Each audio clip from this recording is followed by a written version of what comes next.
दोस्तों नमस्कार। ना कोई जांच होती है, ना कोई इंक्वायरी बैठती है, ना ही कभी फाइल खोलकर देखा जाता है कि दरअसल किस धंधे के जरिए इस देश में किस तरीके की लूट हो रही है। दुनिया भर के अखबारों में सब कुछ छप जाता है, लेकिन भारत सरकार को इसकी जानकारी नहीं होती है। भारत सरकार की तमाम जांच एजेंसियां भी आंख मूंद लेती हैं। यह कौन सी परिस्थिति है जिसमें लूट की खुली छूट किसी को दे दी जाती है? क्या यह ब्लैंक चेक है जो इस दौर में देश के प्रधानमंत्री नरेंद्र मोदी ने इस देश के बड़े कॉरपोरेट हाउस अडानी को दे दिया है? और उस फाइल को खोलेगा कौन और फाइल खुलेगी कब? तो क्या हम जब सत्ता में आएंगे तब वो फाइल खुलेगी? जी, फाइल खुलेगी, कार्रवाई होगी। और इस परिस्थिति में इस तरीके से देश नहीं चल सकता है जब किसी की फाइल पर कोई नजर सरकार की ना हो और हर कोई मान बैठा हो कि सरकार ने ही ब्लैंक चेक उस शख्स को थमा दिया है। दरअसल यह जिक्र है अडानी के कोयला गेट कांड का, जो कि ब्रिटिश अखबार फाइनेंशियल टाइम्स में हर एक एस्पेक्ट को लेकर छपा है। और हमारे पीछे जो तस्वीर है, राहुल गांधी उसी अखबार के उसी पन्ने को उठाकर आज प्रेस कॉन्फ्रेंस में पहुंचे और वहीं पर एक पत्रकार ने सवाल दाग दिया, क्या कोई कार्रवाई होगी? आप जब सत्ता में आएंगे तो क्या कुछ करेंगे? और उसके बाद राहुल ने संकेत इस बात के खुले तौर पर दिए, फाइल हर खुलेगी, जांच हर किसी की होगी। और यह प्रक्रिया अगर इस देश के भीतर में राहुल गांधी ने जो जिक्र किया कि हमने संसद के भीतर, सार्वजनिक सभाओं के भीतर और प्रेस कॉन्फ्रेंस के भीतर भी जितने मुद्दे इस तरीके से उठाए हैं, कैसे करप्शन हो रहा है और सरकार कोई जांच करती नहीं है, तो क्या यह ना माना जाए कि उसको ब्लैंक चेक थमा दिया गया है? दरअसल कोयला गेट के साथ साथ 12,000 करोड़ के घोटाले का जिक्र जो अखबार की रिपोर्ट में छपा, और उसमें सिलसिलेवार तरीके से इस बात का जिक्र है कि दुनिया के अलग अलग हिस्सों में जो बिचौलिए बैठे हुए हैं उनकी भागीदारी कैसे होती है। इस रिपोर्ट में इस बात का जिक्र है कि किस तरीके से इंडोनेशिया से जहाज में कोयला लदकर जब गुजरात के मुंद्रा पोर्ट पर पहुंचता है तो उसके बाद उसकी कीमत कैसे बढ़ जाती है और इस देश के भीतर में कोयला और बिजली की कीमत कितनी बढ़ गई और उसका लाभ कैसे सरकार ने अपनी नीतियों के आश्रय और किसी को नहीं अडानी को पहुंचा दिया। तो फाइनेंशियल टाइम्स की इस रिपोर्ट के आश्रय राहुल गांधी ने आज ये जरूरी समझा कि संकेत देना चाहिए कि इस देश के भीतर में बहुत दिनों तक यह स्थिति नहीं चलेगी। और इसीलिए कांग्रेस इलेक्शन कमेटी की बैठक बीच में छोड़कर आज वो प्रेस कॉन्फ्रेंस के लिए सामने आ गए। और उसके बाद उन्होंने जिन बातों का जिक्र किया उसमें पहला हिस्सा यही था कि जब दुनिया भर के अखबारों में इस तरीके की रिपोर्ट आ रही है तो सरकार ने क्या वाकई ब्लैंक चेक दिया हुआ है? जरा सुनिए उनकी बात। और ये मसला सिर्फ हम नहीं उठा रहे हैं, सही कहा। ये मसला अब फाइनेंशियल टाइम्स ने उठाया है, अलग अलग देशों में इंक्वायरी हो रही है, लोग सवाल पूछ रहे हैं, मगर हिंदुस्तान में कुछ नहीं हो रहा। हिंदुस्तान में बिल्कुल ब्लैंक चेक दिया हुआ है अडानी जी को। तो फाइनेंशियल टाइम्स की इस रिपोर्ट के आश्रय जो प्रधानमंत्री मोदी और कॉरपोरेट हाउस गौतम अडानी के बीच के रिश्तों का जो पूरा ताना बाना है, राहुल गांधी आज उसे उधारने के लिए प्रेस कॉन्फ्रेंस में बैठ गए। लेकिन सवाल है कि फाइनेंशियल टाइम्स में ऐसी कौन सी बात है जिसके बाद पहली बार राहुल गांधी ने खुले तौर पर संकेत दिए कि सत्ता में आएंगे तो जांच होगी, इंक्वायरी होगी। यानी एक उस पूरी प्रक्रिया का जिक्र हो गया संकेत की भाषा में कि अगर आए तो फिर जेल तो सबको जाना पड़ेगा। यह एक ऐसी परिस्थिति है जिसमें हमें लगता है दो हिस्सों में चीजों को आज समझने की जरूरत है। पहली बात, इस फाइनेंशियल टाइम्स ने संकेत दिए कि अंतर्राष्ट्रीय दलाल या अंतर्राष्ट्रीय बिचौलिए जो होते हैं उनकी भागीदारी खुले तौर पर हो रही है। जो ऑफशोर मनी होती है, जो ब्लैक मनी होती है, वह भी कहीं ना कहीं किसी माध्यम से इस देश के भीतर ट्रेवल कर रही है और सरकार ने आंखें मूंद रखी है। इस बात का जिक्र था शुरुआत में 32 महीने और उसके बाद 2 साल यानी 24 महीने और भी जिक्र था, जिसमें पूरी रकम मिलाकर तकरीबन 12-12.5 हजार करोड़ के पूरे घपले घोटाले का जिक्र था। कैसे कीमत बढ़ाई गई। जुलाई 2019 याद कीजिए, तो उसके बाद से असल खेल इस देश के भीतर शुरू होता है, जब दूसरी बार इस देश में बीजेपी सत्ता में आती है और प्रधानमंत्री मोदी अगले 5 वर्ष के लिए चुने जाते हैं। उस दौर से शुरू होकर 2021 तक के बीच में 32 महीने लगातार जो खेल होता है, उसमें 30 शिपमेंट इंडोनेशिया से आते हैं। उस शिपमेंट के जरिए उसमें तमाम दस्तावेज शिपिंग के भी होते हैं, इंश्योरेंस के भी होते हैं, कोयले की कीमत का भी जिक्र होता है। और डेल एर्सिया ट्रांसपोर्ट, उसके जरिए 74,820 टन कोयला जो है पहली बार जनवरी 2019 में रवाना होता है। लेकिन पैसे का खेल 2019 के चुनाव के रिजल्ट आने के बाद शुरू होता है। मुद्रा पोर्ट पर पहुंचता है, मुद्रा पोर्ट जो कि गुजरात में है। जब कीमत वहां पर थी तकरीबन $1.9 मिलियन, लेकिन मुद्रा पोर्ट पर पहुंचते ही वो कीमत हो जाती है $4.3 मिलियन। और इसी तरीके से शिपमेंट कंटिन्यूअसली उसके बाद लगातार जारी रहता है और 2000 शिपमेंट और होते हैं। कीमत वहां पर लगती है $139 मिलियन और यहां आते आते वो बढ़कर हो जाता है $215 मिलियन। इसी तरीके से बढ़ता और अंतर्राष्ट्रीय तौर पर 3 बिचौलिए जो मिडिलमैन का नाम लिया गया, उसमें एक ही लिंगोस है जो ताइपाई के हैं, दूसरे टॉरस कमोडिटीज जनरल ट्रेडिंग जो दुबई से जुड़े हैं, तीसरा पैन एशियन ट्रेड लिंक है जो सिंगापुर से जुड़ा हुआ है। सवाल यह था कि इस दौर में सरकार ने लगातार कहा कि जितनी भी शेल कंपनियां थी, ऑफशोर मनी थी, वो सबों पर सरकार ने रोक लगाई है। लेकिन इस रिपोर्ट के जरिए जब यह निकल कर आया कि दरअसल जुलाई 2021 के बाद से जो इंपोर्ट के हिसाब से जानकारी दी जा रही थी, उसमें अडानी समूह ने कोयला स्रोत के लिए जो संस्थानों को कुल भुगतान किया वह $4.8 बिलियन का था। और वो कैसे बढ़ता है, किस तरीके से बढ़ता है, ये पूरा कच्चा चिट्ठा। और उसमें एक चीज और जानिए, ये 3 नाम जो हमने लिए उसमें 2 नाम बड़े महत्वपूर्ण हैं, जिसका जिक्र इस रिपोर्ट में किया गया है और जिसका जिक्र राहुल गांधी अपनी बातों के जरिए कहना चाह रहे थे कि कोई जांच होती क्यों नहीं है। उसके पीछे था, रिपोर्ट के भीतर था कि दरअसल हाई लिंगोस से जो आयात किया गया वो दरअसल प्रोपराइटर है, ताइवानी बिजनेसमैन है चांग चुंग लिंग। ये अडानी जी के 3 लिस्टेड कंपनी में सबसे बड़े शेयरधारक के तौर पर 2011 में ही जुड़े थे। और दूसरा जो पैन एशिया है, यह सिर्फ अडानी ग्रुप ही इनका एकमात्र ग्राहक भारत के भीतर है, दूसरा कोई नहीं है। यानी जुड़ाव और नजदीकी इतनी ज्यादा है। इसीलिए राहुल गांधी ने आज पहली उंगली इस बात को लेकर रखी कि इसकी जांच होती क्यों नहीं है और इसके पीछे कौन है। क्या इस देश के भीतर हर कोई जान चुका है? जरा सुनिए। प्रधानमंत्री अडानी जी की इंक्वायरी क्यों नहीं करा रहे? एक बार नहीं, अनेक बार सवाल उठे हैं। हमने पार्लियामेंट में बात उठाई, पब्लिक मीटिंग्स में हम कहते हैं, प्रेस कॉन्फ्रेंस में हम कहते हैं, अडानी जी में क्या बात है कि हिंदुस्तान की सरकार उन पर कोई भी इन्वेस्टिगेशन नहीं करा सकती, उन पर कोई सवाल नहीं पूछ सकती। सही कहा। इसका कारण क्या है? इसके पीछे कौन सी शक्ति है? पूरा देश जानता है। दरअसल ये जांच का मुद्दा इसलिए बड़ा है क्योंकि मौजूदा वक्त में अगर जांच की फाइल खुलेगी तो वो फाइल सिर्फ एक कॉरपोरेट हाउस और उसके तमाम बिजनेस को लेकर सीमित नहीं रहेगी।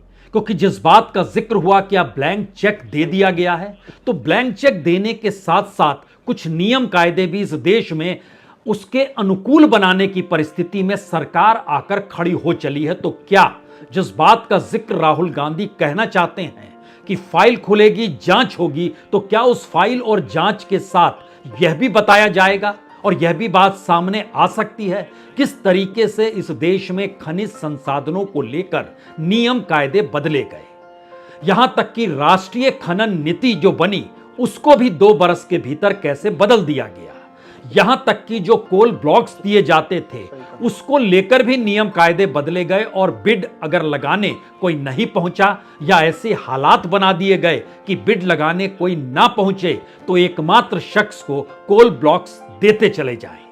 क्या इस देश के भीतर में जिसके पास कोयला खादान है, जिसके पास कोयला को लाने ले जाने का पूरा कॉन्ट्रैक्ट उसी के पास है, चाहे वो पोर्ट पे आए, चाहे वो एयरपोर्ट पे आए, चाहे वो रेलवे के जरिए ट्रेवल कर रहा हो, और उसके बाद अगर उसी के पास पावर प्लांट का भी लाइसेंस है और नियम कायदे उसी के हिसाब से चल रहे हैं, तो ये फाइल कैसे खुलेगी? हमें लगता है कि इन बातों का जिक्र इसलिए बड़ा महत्वपूर्ण हो चला है क्योंकि जिस वक्त सरकार ने आत्मनिर्भर भारत अभियान की शुरुआत की थी, अगर उस दौर को याद कीजिएगा तो उस समय इस देश में कोयले का संकट एकाएक आके खड़ा हो गया था और भारत के भीतर के जो कोयले से चलने वाले पावर प्लांट थे वहां पर यह संकट कहीं ज्यादा गहरा गया कि कैसे स्थिति बिगड़ गई। कोल इंडिया की लापरवाही कहें या उसके भीतर का भ्रष्टाचार कहें, जिन भी परिस्थितियों में कहे उस समय निशाने पर कोल इंडिया भी आया, लेकिन यह भी समझना होगा भारत के भीतर कोयले का संकट और कोयला बाहर से लाया जा रहा है, सरकार इजाजत दे रही है, कीमत मनचाहे तरीके से लगाई जा रही है, जबकि दुनिया के 5 बड़े कोल उत्पादकों में से भारत एक है। अगर पहले नंबर पर अमेरिका है, दूसरे नंबर पर रूस है, तीसरे नंबर पर चीन है, तो भारत भी 5वें नंबर पर खड़ा। और यह परिस्थिति बहुत साफ तौर पर बतलाती है कि भारत से पहले ऑस्ट्रेलिया, चीन, रूस और अमेरिका है। और भारत कोल इंडिया की जो जानकारी है उसके मुताबिक 300 अरब टन कोयले का भंडार भारत में है, जो कोल इंडिया कहती है। तो क्या लापरवाही थी, अक्षमता थी, सरकार की नीतियां कॉरपोरेट के अनुकूल हो रही थी, यह कौन सी परिस्थिति थी? क्योंकि जब आप इसमें जाएंगे तो एक बात समझिए कि अगस्त 2020 में खनन मंत्रालय ने पहली बार खनन और खनिज अधिनियम 1957, जिसको MMDR एक्ट कहते हैं, उसमें 9 बड़े फेरबदल किए और इस फेरबदल का प्रभाव 2 ही सबसे बड़ा था। पहला प्रभाव था इस देश के भीतर में जो निजी कंपनियां हैं अब वो भारत के खनिज संसाधनों पर कब्जा कर सकती है। दूसरी परिस्थिति थी कि उस कब्जा करने की प्रक्रिया में उनके सामने कोई रुकावट नहीं आएगी और भारत के भीतर छत्तीसगढ़, झारखंड, बंगाल, बिहार, मध्य प्रदेश, राजस्थान, उड़ीसा और कर्नाटक, यहां पर जो आदिवासी हैं, जो जंगल हैं, जो नदी है, जो पर्यावरण है, सब पर प्रभाव पड़ा। और बड़ा महत्वपूर्ण है, जब ये परिवर्तन लाया जा रहा था तो इस परिवर्तन को बताया गया कि ये राष्ट्रीय खनिज अन्वेषण ट्रस्ट जो है वही सारी चीजों का वहन करेगा और जो एक राष्ट्रीय खनन नीति बनी थी और देश का कॉन्स्टिट्यूशन इस देश के मिनरल्स को लेकर जो कहता है, उन सब से हटकर इस MMDA एक्ट को बदल दिया गया। किसी को आपत्ति दर्ज करानी है तो 10 दिन का वक्त दिया गया और वह भी कोरोना काल में। सामान्य तौर पर 30 दिन दिया जाता है, लेकिन उस दौर में सिर्फ 10 दिन का वक्त दिया गया। यहां पर बहुत साफ चीज, कुछ बातें समझ लेनी होगी कि क्या वाकई जिस बात का जिक्र है कि कॉरपोरेट के हाथों में इस देश की समूची संपत्ति सौंपी जा रही है और इस फाइल को खोलेगा कौन?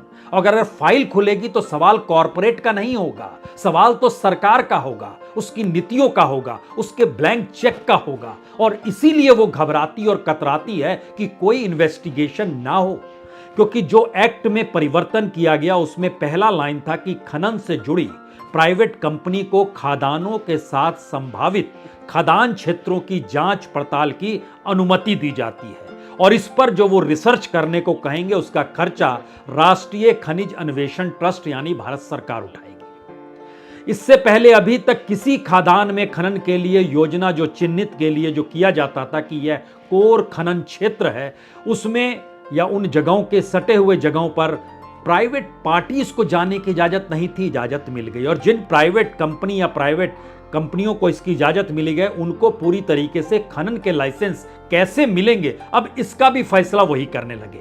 और कंपनी अगर जो लीज पर जिस जमीन को लेती है उस दायरे में आदिवासी रह रहा है, नदी आ रही है, जंगल है, उससे बेफिक्र होकर वह कहीं भी खनन कर सकता है और इसको कानूनी तौर पर सही माना जाएगा। अब यहां एक और सवाल था कि जो स्थिति इससे पहले कैप्टिव और नॉन कैप्टिव खदानों को लेकर थी, उसका अंतर खत्म कर दिया गया। जो खनिज के ब्लॉक थे उसको व्यावसायिक खनन के लिए प्राइवेट कंपनियों के हाथों नीलाम कर दिया गया। होते होते होते होते स्टैंप ड्यूटी तक कम कर दी गई और डिस्ट्रिक्ट मिनरल फंड एक बनाया गया था, जिसके जरिए जनता के हितकारी जो नीति होती थी उसके भी मूल उद्देश्य को खत्म कर दिया गया। तब यह सवाल उठा कि उससे एक बरस पहले 2019 में सुप्रीम कोर्ट के दिशा निर्देश के तहत जो राष्ट्रीय खनिज नीति बनी थी उसको भी इसके जरिए उलट दिया गया, जो नया एक्ट पास हुआ। और एक ऐसी परिस्थिति बन गई कि भारत के भीतर राष्ट्रीय खनिज नीति और संविधान के खिलाफ की परिस्थितियों ने सभी प्राकृतिक संसाधनों पर जो लिखा हुआ है संविधान में हमारी साझा राष्ट्रीय विरासत है, वह भी प्राइवेट विरासत के तौर पर चली गई। सवाल 12,000 करोड़ भर का नहीं है, सवाल तो उस पूरी फाइल के खुलने का है, उस पूरी जांच की प्रक्रिया का है जिसके जरिए इस देश के भीतर में निजीकरण को कैसे राष्ट्रीय संपत्ति के साथ न सिर्फ जोड़ा गया बल्कि उनके हवाले कर दिया गया। और यह स्थिति चौंकाने वाली इसलिए भी है क्योंकि इस देश के भीतर में लगभग दर्जन भर खदान जो हैं वो अडानी से हैं। इस देश के भीतर में खदानों की लगभग सारी परिस्थिति प्राइवेट सेक्टर को दी जा चुकी है। इस देश के भीतर में जो पावर प्लांट्स हैं, अगर उस पर भी ध्यान दें तो पावर प्लांट में भी गुजरात के भीतर मुंद्रा पावर प्लांट है, 4,620 मेगावाट का है। महाराष्ट्र के भीतर तिरोड़ा है, लगभग 3,300 मेगावाट का है। राजस्थान के भीतर कवाई है, 1,320 मेगावाट का है। कर्नाटक में उडुपी का है पावर प्लांट जो लगभग 1,200 मेगावाट का है। छत्तीसगढ़ के रायगढ़ और रायपुर दोनों जगहों पर पावर प्लांट है, 600 मेगावाट का और 1,370 मेगावाट का। मध्य प्रदेश के भीतर सिंगरौली में 1,200 मेगावाट का। ये सभी कोयले से चलते हैं। और झारखंड में जो पावर प्लांट लगाया गया जिसकी बिजली बांग्लादेश को दी जाती है वह भी कोयले से ही चलता है। तो कोयला कहां से ला रहे हैं, कैसे ला रहे हैं, भारत के भीतर खनन कैसे हो रहा है, उस कोयले के जरिए कोल इंडिया क्या कर रहा है। कोल इंडिया अगर अपने तौर पर सरकार के अनुकूल ही चल रहा है और सरकार कॉरपोरेट के अनुकूल चल रही है तो स्थितियां कितनी नाजुक होंगी। एक वक्त में देश में हल्ला, पार्लियामेंट तक में हल्ला, कोयले कमी हो गई है तो इजाजत दे दी जाती है बाहर से लाइए, कीमत जो भी मिले ले आइए।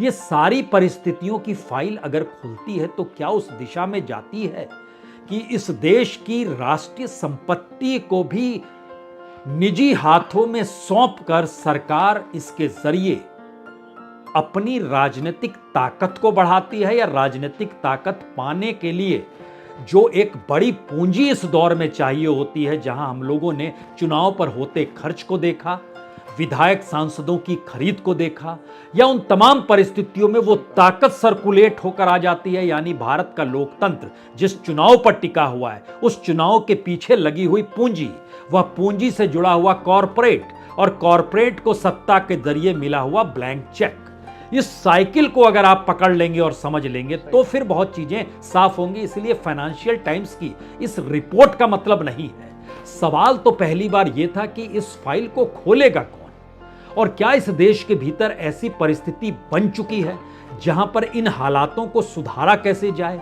क्योंकि एक सवाल राहुल गांधी से और भी पूछा गया था, जब इस देश के भीतर के जो कॉरपोरेट हाउसेज हैं और जो इस देश के भीतर में तमाम इंफ्रास्ट्रक्चर को संभाले हुए हैं, खुद राहुल गांधी ने कहा देखिए हर क्षेत्र में इस दौर में अडानी का जुड़ाव है।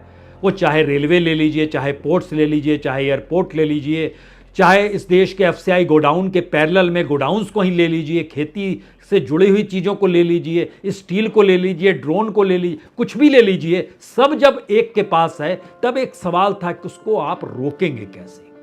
तो क्या कोई बड़ा निर्णय ले पाने की स्थिति में अगर लगता है कि हाँ सत्ता 2024 में बदल जाएगी, हम फाइल खोल देंगे। क्योंकि जब कोयले का जिक्र होता है तो इंदिरा गांधी ने 1971 में जब राष्ट्रीयकरण किया था तो राष्ट्रीयकरण के बाद इस देश के भीतर में जो माइंस को लेकर प्राइवेटाइजेशन में जो वहां पर जिस तरीके का एक्सप्लॉयटेशन था, प्रॉफिट कमाने के लिए जो सारी परिस्थितियां हुआ करती थी, वह एक झटके में नेशनलाइजेशन के साथ बंद हुई। हालांकि उसके बाद भी कई रास्ते दूसरे खुले, लेकिन दोबारा से वो स्थिति अगर इस देश के सामने आ रही है तो क्या एक बड़ा सवाल जिसका जवाब अभी भी नहीं मिल पाया है किसी भी पॉलिटिकल पार्टी के पास से, यहां तक कि कांग्रेस के पास से भी, क्या सारी चीजों के नेशनलाइजेशन की जरूरत अब फिर से आन पड़ी है? क्योंकि इस देश में डिसइन्वेस्टमेंट के नाम पर जो पब्लिक सेक्टर को सेल किया गया, इस देश के भीतर में बैंकों की परिस्थिति जो भटकी, उससे पहले कुछ को बेचना, कुछ को मर्ज कर देना और विदेशी बैंकों के लिए भारत के बैंकों की किताब को ठीक करने के लिए रिटर्न ऑफ करते चले जाना, और आंकड़े तो अब 25 लाख करोड़ तक के आ रहे हैं, इतना माफ कर दिया गया। ये सारी परिस्थितियां क्या ये बताती है कि इस दौर में सबसे महत्वपूर्ण है कि राजनीतिक तौर पर कोई कहे तो कि हम सत्ता में आने के बाद इस देश के भीतर में जो पूरा इंफ्रास्ट्रक्चर कॉरपोरेट और प्राइवेट हाथों में सिमटा हुआ है उसको देश की संपत्ति दोबारा बना देंगे, और राष्ट्रीयकरण की एक नई परिस्थिति इस देश में सेकंड स्टेज में 21वीं सदी में सही लेकिन 2024 में यह शुरू हो जाएगी।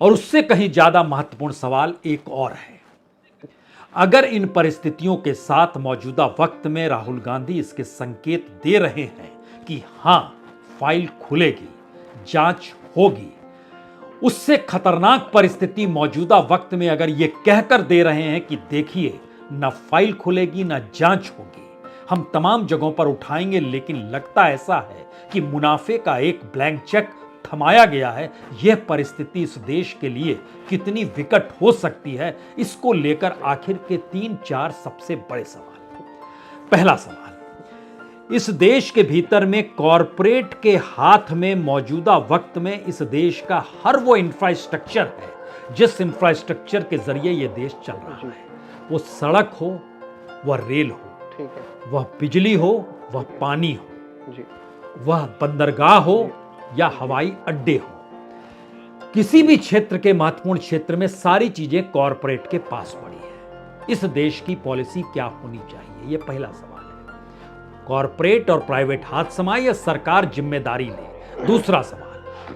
अगर यह बात आती है कि एफिशिएंसी कॉरपोरेट और प्राइवेट सेक्टर की बेहतरीन होती है, सरकार की बहुत कमजोर होती है, तो फिर सरकार जो इस देश की संपत्ति उनके हाथों में कौड़ियों के मोल दे रही है, क्या उसका कोई व्हाइट पेपर आना चाहिए या नहीं आना चाहिए?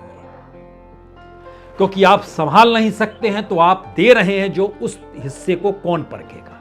तीसरी परिस्थिति, जिन जिन कॉरपोरेट्स को इस दौर में कौड़ियों के मोल जो देश की संपत्ति दी गई और जिन्होंने सरकार से क्लीन चिट या ब्लैंक चेक लेकर इस देश के भीतर अपने बिजनेस को, अपने नेटवर्थ को इस तरीके से बढ़ाया कि वो इस देश से कहीं मैच ही नहीं करता है, उनका नेटवर्थ 100%, देश का नेटवर्थ 10%, 90% के अंतर में अगर दोनों चल रहे हैं, तो क्या इसको लेकर इस देश की इकोनॉमिक पॉलिसी को लेकर सरकार को पूरी बात सामने रखनी चाहिए?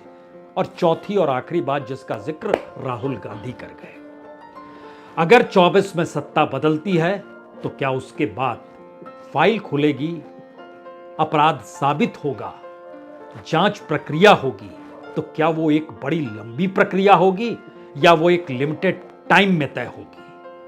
क्योंकि अगर फाइल खुलती है तो मौजूदा सरकार की नीतियां कटघरे में होंगी, मौजूदा वक्त में जो इकोनॉमी का ऑर्डर चल रहा है, जो अपने आप में डिसऑर्डर है, वह परिस्थितियां कटघरे में होंगी। क्या उनको लेकर कोई जांच उस दौर में नए सिरे से शुरू कर दी जाएगी या नहीं की जाएगी? लेकिन मौजूदा सच तो यह है कि यह अंतर्राष्ट्रीय तौर पर दुनिया के अलग अलग रिपोर्ट्स के जरिए यह बात खुले तौर पर अब उभर कर आने लगी है कि इस देश की सत्ता ने कॉरपोरेट के साथ जो गलबहियां डाली है, उसका खुला लाभ कॉरपोरेट को कैसे मिल रहा है और वो हजारों करोड़ में उनका नेटवर्थ कैसे बढ़ रहा है, और अंतर्राष्ट्रीय तौर पर बिचौलिए हो, ऑफशोर मनी हो या ब्लैक मनी का हिस्सा इस दौर में कैसे रेंगता है, जो अंतर्राष्ट्रीय तौर पर सवाल कोई नहीं करता है, लेकिन भारत की राजनीति में यह सवाल बड़ा होने लगा है। बस इतना ही, जल्द मिलते हैं एक और बड़ी खबर के साथ, तो बने रहें मेरे साथ यानी द खबरीलाल के साथ। बस आपसे एक छोटा सा निवेदन, इस खबर को ज़्यादा से ज़्यादा शेयर करें, लाइक करें, और अभी तक आपने हमारे चैनल को सब्सक्राइब नहीं किया है जिन लोगों ने, वो लोग इस चैनल को सब्सक्राइब करें और वीडियो पूरा देखें। आपको हमारी किसी खबर से कोई शिकायत है तो हमें अपना मैसेज कमेंट बॉक्स में लिखें। हम और हमारी टीम जल्द उस पर अमल करेगी। जय हिंद, जय भारत।